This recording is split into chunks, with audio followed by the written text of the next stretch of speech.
Mirzacho'l tumanining Yangidala mahallasida faxriylar, o'rta avlod vakillari hamda yoshlar ishtirokida 3 avlod uchrashuvi o'tkazildi. Uchrashuvda o'zlarining fidokorona mehnatlari bilan hurmat qozongan nuroniylar, davlat xizmatchilari va jamoat faollari hamda yoshlar ishtirok etdi. Tarix, bugun va kelajak shiori ostida tashkil etilgan tadbir haqida navbatdagi lavhamizda batafsil.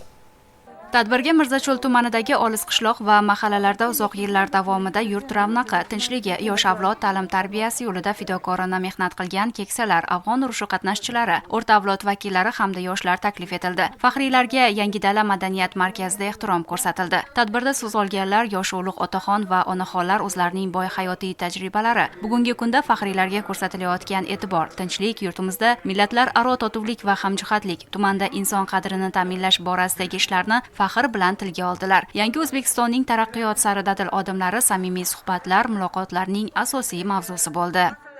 Bu uchrashuvdan mahallamizning yoshlari fikrimcha ko'p ma'naviy oziq olishdi.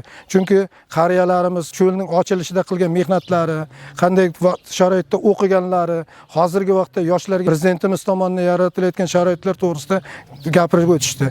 Yoshlarimiz ham tadbir so'ngida o'zlarining o'z minnatdorchiligini bildirishdi. O'ylaymanki, bu yoshlarimiz ota-bobolariga, vatanimizga sadoqat bilan xizmat qiladigan farzandlar bo'lib yetishadi.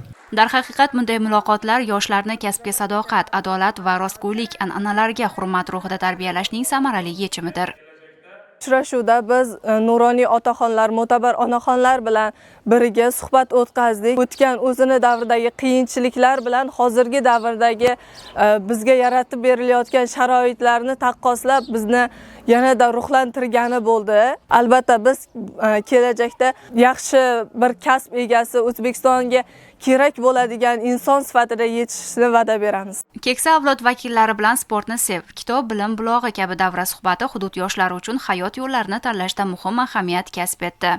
Tadbirning badiiy qismida faxriy nuroniylarga hamda sport va ta'lim sohasida yuqori natijalarga erishgan bir guruh yoshlarga nuroniy jamg'armasi Mirzacho'l tumani bo'limi tashakkurnomasi topshirildi. 3 avlod uchrashuvida ezgu niyatlar taranoma, ona vatanga muhabbat, insoniy tuyg'ular ifodasidan iborat kuy-qo'shiqlar barchaga manzur bo'ldi. Bu kabi tadbirlar 3 avlod uchrashuvlari markazdan tortib olis qishloq va mahallalarda, katta-yu kichik mehnat jamoalarida davom etmoqda.